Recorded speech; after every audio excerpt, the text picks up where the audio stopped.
Hello, एक बार फिर से आपका स्वागत है चैनल पे।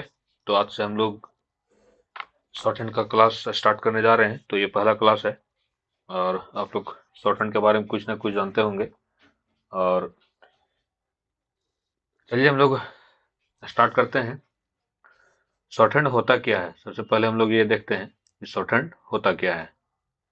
तो शॉर्ट हैंड आपका एक प्रकार से बोल सकते हैं कि एक संकेत है। संकेत जो संकेत से हम लोग लिखते हैं, जिसे इसको हिंदी में हम लोग आंसू लिपि कहते हैं। आंसू लिपि, ठीक है। तो शॉर्ट हैंड है a method of writing quickly that uses sign और शॉर्ट फॉर्म ऑफ वर्ड। मतलब संकेतों और शब्दों के संक्षिप्त रूपों की सहायता से जल्दी जल्दी लिखने की एक प्रणाली शीघ्र लिपि या आंसू लिपि या शॉर्ट हैंड। शॉर्ट हैंड, आंसू लिपि, शीघ्र लिपि। तो इसको हिंदी में शॉर्ट हैंड को आंसू लिपि बोला जाता है। और संकेतों और शब्दों के संक्षिप्त रूप, मतलब कुछ संकेत है या तो कुछ शब्द है तो उसको संक्षिप्त रूप मतलब छोटा रूप में जल्दी जल्दी लिखने की एक प्रक्रिया है।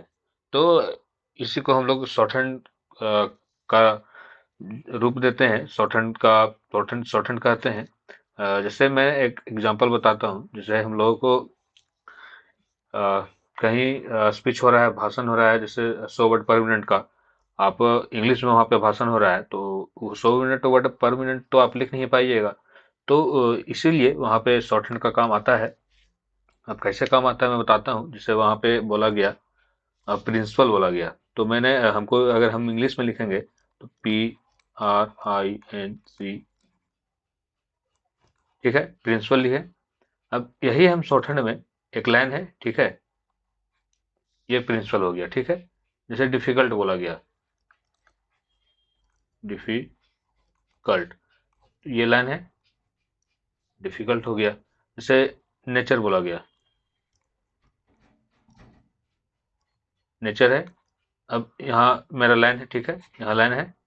अब नेचर बोला गया है, ये मेरे से एक पेंसिल थोड़ा, ये नेचर हो गया। जैसे और मैं बोलता हूँ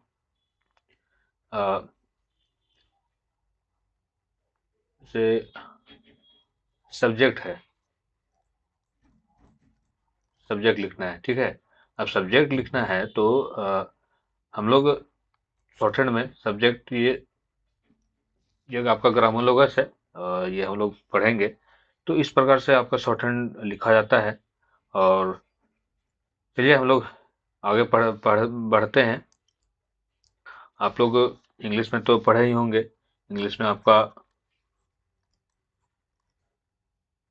26 अल्फाबेट होता है, ठीक है। 26 अल्फाबेट में आपका 21 कॉन्सोनेंट होता है और 5 वोवेल होता है। कॉन्सोनेंट और 5 वोवेल, ठीक है। लेकिन यही हम लोग शॉर्ट हैंड में जब पढ़ेंगे, शॉर्ट हैंड में जब पढ़ेंगे तो 26 तो अल्फाबेट है, ठीक है। उसमें आपका 21 जो कॉन्सोनेंट है हम लोग पढ़ेंगे, लेकिन जो 21 कॉन्सोनेंट है उसमें से हम लोग 3 कॉन्सोनेंट को अभी नहीं पढ़ेंगे, हम लोग उसको बाद में पढ़ेंगे। ये कौन कौन हम लोग नहीं पढ़ेंगे अभी? सी, एक्स, सी, एक्स और क्यू, इसको भी हम लोग स्किप करते हैं। स्किप करके हम लोग आगे पढ़ेंगे। तो कितना हो गया आपका? 18 कॉन्सोनेंट। 18 कॉन्सोनेंट अभी हम लोग पढ़ेंगे, ठीक है। और ये जो वॉवेल आपका बचा, वॉवेल हम लोग, जो वॉवेल जो आपका वॉवेल है, इसको हम लोग वॉवेल को नेक्स्ट क्लास में देखेंगे। सबसे पहले हम लोग कॉन्सोनेंट को देखते हैं। इसको हम लोग नेक्स्ट 1-2 क्लास लगेगा हमको कॉन्सोनेंट कंप्लीट करने में। तो इसको हम लोग कॉन्सोनेंट जब कंप्लीट हो जाएगा उसके बाद हम लोग वॉवेल का क्लास करेंगे। तो चलिए, जो हमने 18 जो कॉन्सोनेंट है उसको हम लोग अभी देखेंगे। जो 18 कॉन्सोनेंट है वो एक देखिए, कॉन्सोनेंट अब 18 जो है मेरा, 18 कॉन्सोनेंट है, ठीक है। 18 कॉन्सोनेंट है, उसमें फिर आपका 6 जो है सो मिक्स कॉन्सोनेंट हम लोगों को पढ़ना है। अब ये मिक्स कॉन्सोनेंट क्या होता है? मिक्स कॉन्सोनेंट आपका एक एनजी हो गया, टीएच हो गया, एसएच हो गया, जेडएच हो गया और सीएच हो गया। तो ये मिक्स कॉन्सोनेंट इसको बोला जाता है, मिक्स कॉन्सोनेंट। इसको हम लोग भी बाद में पढ़ेंगे, हम लोग कॉन्सोनेंट ही पढ़ेंगे। जो 18 आपका कॉन्सोनेंट है, ये देखिए एनजी है, जैसे हमको लिखना है सिंग, हम लोग लिखते हैं सॉन्ग, तो SONG है, तो वहाँ सॉन्ग का प्रोनाउंसिएशन आ रहा है, तो वो एनजी के लिए आपका शॉर्टहैंड में है आपका संकेत। फिर TH के लिए, जैसे हमको लिखना है दे, THEY, तो दे लिखना है, तो दे के लिए भी है। तो ये हम लोग बाद में पढ़ेंगे, अभी जो हम लोगों को पढ़ना है 18 जो कॉन्सोनेंट है उसको हम लोग देखते हैं। तो एक स्ट्रोक होता है, स्ट्रोक मतलब एक कर्व स्ट्रोक होता है, कर्व स्ट्रोक, कर्व स्ट्रोक, और एक होता है लाइन स्ट्रोक। ठीक है, लाइन मतलब ये तो सिंपल लाइन हो गया, या ये ऐसे लाइन हो गया। और कर्व मतलब थोड़ा सा कर्व रहेगा, या तो ये ऐसे रहेगा। ठीक है, तो चलिए हम लोग कर्व, पहले कर्व कर्व स्ट्रोक को देखते हैं, उसके बाद हम लोग लाइन स्ट्रोक को देखेंगे देखेंगे। ये जो हम 18 कॉन्स्टेंट लिखे हैं उसी को हम लोग अभी देखेंगे। तो देखिए कर्व स्ट्रोक है, कर्व स्ट्रोक को देखेंगे। तो देखिए सबसे पहले ये सर्कल आपका है, सर्कल है, तो यहाँ से जो डायरेक्शन है, ये ये ये जो डायरेक्शन है, ये आपका एम है। ठीक है, यहाँ से ये ऐसे लिखाएगा, ऐसा ही शेप में बनेगा ही एम। फिर आपका ये जो है यहाँ से जो है ये आपका एस या जेड है। ठीक है, ये जो है, ये आपका जो कर्व है, ये आपका TH है। और यहाँ से ये जो मैं डायरेक्शन बता रहा हूँ उसी डायरेक्शन में वहीं से स्टार्ट होगा, और ये आपका एन है। ठीक है, तो हम लोग ये तो मिक्स कॉन्सोनेंट वाला ये यहाँ पे आ गया, तो हम लोगों ने एम को देखा, एम का स्ट्रोक क्या होता है, एम को देखा, एस और जेड को देखा। अब ये यहाँ पे एस और जेड दोनों सेम होता है, तो सेम होता है, उसमें क्या डिफरेंस है वो मैं अभी बताऊंगा। एस जेड हो गया, आपका एन हो गया। ठीक है, 4 कॉन्स्टेंट मिल गया। अब यहाँ आते हैं, अब यहाँ से ये जो डायरेक्शन है ये आपका एल है। यहाँ से ये जो है, जहाँ से स्टार्ट कर रहा हूँ वहीं से स्टार्ट होगा, ये आपका आर है, ये आपका एस एच है, ये आपका एफ या भी है। तो देखिए हम लोग एल को देख लिए, आर को देख लिए, एफ या भी को देख लिए। एफ में डिफरेंस बताऊंगा, एफ और भी में क्या अंतर है, दोनों तो सेम ही तरीका से लिखाता है, तो उसमें डिफरेंस है कुछ, तो वो मैं बताऊंगा। तो कितना हो गया, 1 2 3 4 5 6 7 8, 8 हो गया। अब और 10 हम लोग को देखना है। तो देखिए अब 10 हम लोग देखते हैं, थोड़ा सा न्यू स्लाइड ले लेते हैं।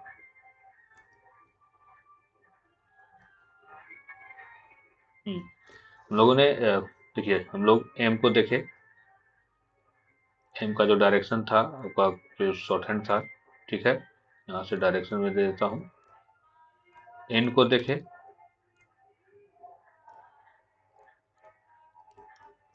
एन को देखे, एफ को देखे, एफ या भी को, एफ या भी। इसका मैं PDF दे दूंगा, मेरा चैनल के डिस्क्रिप्शन में आपका लिंक दिया हुआ टेलीग्राम का, उसमें आप जुड़ जाइएगा। एफ या भी को हम लोग देखे, और क्या देखे थे, एल, एल, आर को देखे। आर दो तरीका से होता है, अभी हम लोग अभी एक ही सीन देखे हैं। और ये से आर दो, आर का जो है सो दो संकेत है। ठीक है, ये लाइन है आपका, ये डायरेक्शन, ये लाइन दे देता हूँ।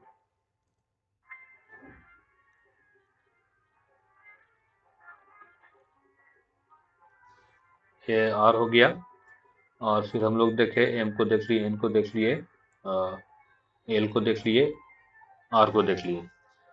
अब ये तो कर्व स्ट्रोक था, आपका कर्व स्ट्रोक था। अब हम लाइन स्ट्रोक देखते हैं। तो आपका पी और बी इसमें डिफरेंस होता है, लेकिन अभी मैं बता रहा हूँ इसका जो संकेत है। यहाँ से आपको लाइन लेना है 45 डिग्री जैसे हम लोग लेते हैं। तो ये आपका है ना,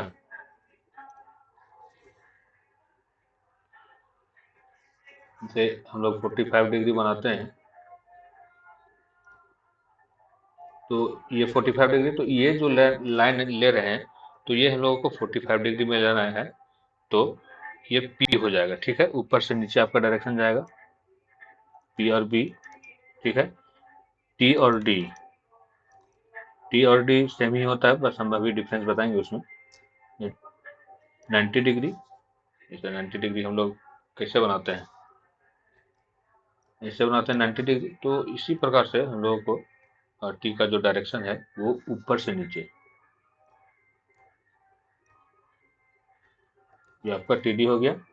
हमको के जी, के और जी दोनों सेम होता है, तो के आपका हॉरिजॉन्टल एक लाइन खिंचाएगा बायां से दायां, के जी हो गया।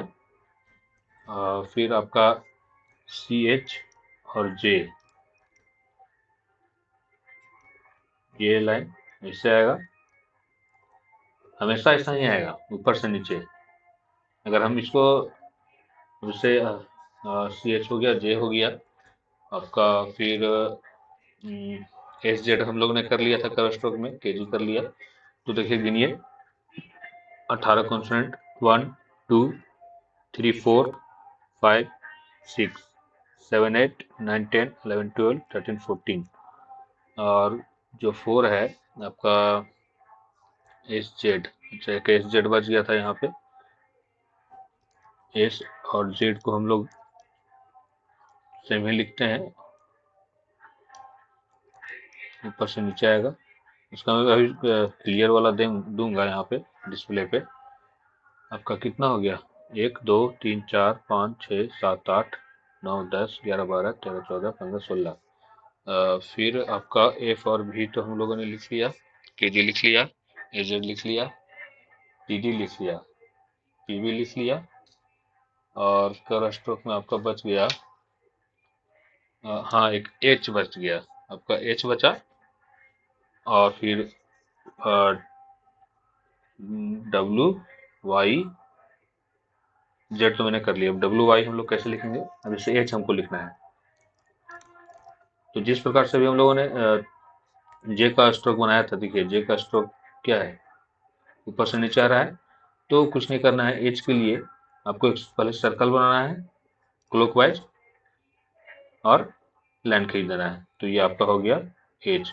एच का दो डायरेक्शन है आपका, एक ऊपर से नीचे, एक यहाँ पे सर्कल बनाइए, और ठीक है, ये हो गया। फिर आपका एच हो गया। अब हम लोग को लिखना है डब्ल्यू। डब्ल्यू यहाँ पे एक जिस प्रकार से देखिए, अभी एक और जो हम लोग लिखे हैं, आर का एक और स्ट्रोक होता है नीचे से ऊपर, इसका डायरेक्शन नीचे से ऊपर होगा। जे का आपका ऊपर से नीचे है, और आर का नीचे से ऊपर होगा, ठीक है। तो कुछ नहीं करना है, ये डब्ल्यू को जब हम लिखते हैं तो एक हुक लगाकर ये कर देना है। तो ये आपका डब्ल्यू हो गया। और वाई के लिए इसको लगाना आपका एंटी क्लॉकवाइज हुक, ठीक है। और यहाँ क्लॉकवाइज हुक लगा करके ये आपका वाई हो गया। तो हम लोग कॉन्सोनेंट को देख लिए। अब हम लोग एम का देखिए, अब यहाँ पे मैं क्लियर कर दे रहा हूँ, यहाँ पे पूरा क्लियर से आपको दिख रहा होगा। ये पी है, इसका डायरेक्शन ऊपर से नीचे 45 डिग्री। डी है स्ट्रेट ऊपर से नीचे। एफ है आपका, ये डायरेक्शन हो गया जी। एच नीचे से ऊपर, ऊपर से नीचे, ऊपर से नीचे, ये हॉरिजॉन्टल स्टार्ट से फिर वहां तक जाएगा। ये L कर्व स्ट्रोक है, M कर्व स्ट्रोक है। आपको ये ध्यान रखना पड़ेगा कौन कर्व स्ट्रोक है, कौन लाइन स्ट्रोक है। P ऊपर से नीचे, R ऊपर से नीचे, एक और संकेत होता है वो नीचे से ऊपर, कर्व स्ट्रोक। ये यहाँ पे T है, स्ट्रेट ऊपर से नीचे, V curve stroke, W Y Z curve stroke. यहाँ तक उम्मीद है कि आप लोग समझ गए होंगे। अब जो आपको प्रॉब्लम आ रहा होगा कि B और P, जैसे B और P सेम है, यह D और T का जो शॉर्टहैंड का संकेत है वो सेम है। तो मैं इसका डिफरेंस बता देता हूँ। आपको तो याद करना है कि P और B का P और B का जो संकेत है वो सेम ही होता है, लेकिन अभी स्टार्टिंग में है तो इसलिए मैं बता दे रहा हूँ कि जब अगर हम लोग P को प्रोनाउंस करते हैं तो P बोलते हैं, ठीक है, और वही B को हम लोग बोलते हैं तो थोड़ा जोर लगता है, थोड़ा हेवी साउंड आता निकलता है, ये बोलते हैं P। वही हम लोग को बोलना है B तो B बोलते हैं, तो इसमें ज़्यादा जोर लग रहा है। तो यही है कि नॉर्मल है, जब P हम लोग बोलते हैं तो ये नॉर्मल में लिखाएगा, और B बोलते हैं तो ये हेवी है, मतलब थोड़ा डार्क में लिखाएगा। मतलब यहाँ पे थोड़ा सा यहाँ पे B समझा जाएगा। जब डार्क में लिखा है तो वहाँ यहाँ पे B, क्योंकि यहाँ पे प्रोनाउंस करने में थोड़ा सा ज़्यादा समय लग रहा है, जोर देना पड़ रहा है। तो यही आपका डिफरेंस होता है P और B में। उसी प्रकार T और D में प्रोनाउंस कीजिए T, वही हम लोग को D पढ़ना है D, तो यहाँ ज़्यादा आवाज़ आ रहा है, ज़्यादा जोर लग रहा है, तो ये हेवी होगा। K G, तो वही K आपका नॉर्मल लिखाएगा, G आपका हेवी लिखाएगा। तो इसी प्रकार से आपको याद करना पड़ेगा। अभी स्टार्टिंग में आपको नॉर्मल और हेवी लिखना है, लेकिन जब जैसे जैसे आप आगे पढ़िएगा वैसे वैसे आपको हेवी और नॉर्मल का ध्यान नहीं देना है, क्योंकि 100 का स्पीड लिखने पे आपका ये ध्यान में नहीं रहेगा कि कब हम नॉर्मल लिखें, हेवी लिखें। तो चलिए, उम्मीद है कि आज आपको ये पहला क्लास आपको समझ में आ गया होगा। तो हम लोग नेक्स्ट क्लास में इसको जोड़ना सीखेंगे। जैसे हम लोगों को लिखना है बैट, ठीक है, बैट। तो अभी कॉन्सोनेंट हम लोग पढ़े हैं बी और टी, बी और टी का संकेत अभी पढ़े। तो बी का जो संकेत है यहाँ पे देखिए, बी बी डार्क में लिखाएगा, मतलब थोड़ा सा जोर बी लिख लिए। और अभी हम लोग वोवेल नहीं पढ़े तो इसको स्किप कीजिए और टी लिखना है। तो इसी प्रकार से ये लाइन है बी टी, ठीक है। जैसे pad, P A D, same हो गया। देखिए अब यहाँ पे समस्या आपको आएगा बी और डी, तो आप बोलिएगा कि ये दोनों सेम है। जो स्ट्रोक है ये जो लिखे हैं तो वही है कि हम लोग इसको बैट भी पढ़ सकते हैं, इसको हम लोग पैड भी पढ़ सकते हैं, ठीक है। फिर जैसे क्या हो सकता है, कैट, जैसे C-A-T, ठीक है। अच्छा, ये तो अभी सी का पढ़े नहीं थे। देखिए यहाँ पे साउंड हम लोग जैसे साउंड आता है वैसे ही लिखते हैं। यहाँ पे के का साउंड आ रहा है तो के का आ रहा है, तो देखिए के का मैंने संकेत दिया है, स्टार्टिंग यहाँ से होगा, तो मैंने के लिखा, के लिखा। अब ए का भी हम लोग पढ़े नहीं भवे, तो हम लोग लिखते हैं टी। अब यहीं से जहाँ पे इंड हो रहा है बिना कलम उठाए टी लिखना है, तो यह हो गया काइट, ठीक है। इससे राइट। अब आर लिखना है, तो देखिए आर का दो संकेत है, एक ये है एक ये है। हम लोग सबसे पहले इससे लिखते हैं आर टी, ठीक है। मैं बताऊंगा अभी इसका आर का रूल है, कब डाउनवर्ड लिखते हैं कब अपवर्ड लिखते हैं। अब जैसे इससे लिखना है ये वाला संकेत से, तो स्टार्टिंग हो रहा है देखिए नीचे से ऊपर किए, अब बिना कलम उठाए फिर टी का संकेत देखिए, टी कहाँ है, ऊपर से नीचे। तो इसी प्रकार से हम लोग नेक्स्ट क्लास में जोड़ना सीखेंगे। तो आप कमेंट करके बताइएगा कि क्लास आपको कैसा लगा। तब तक के लिए धन्यवाद।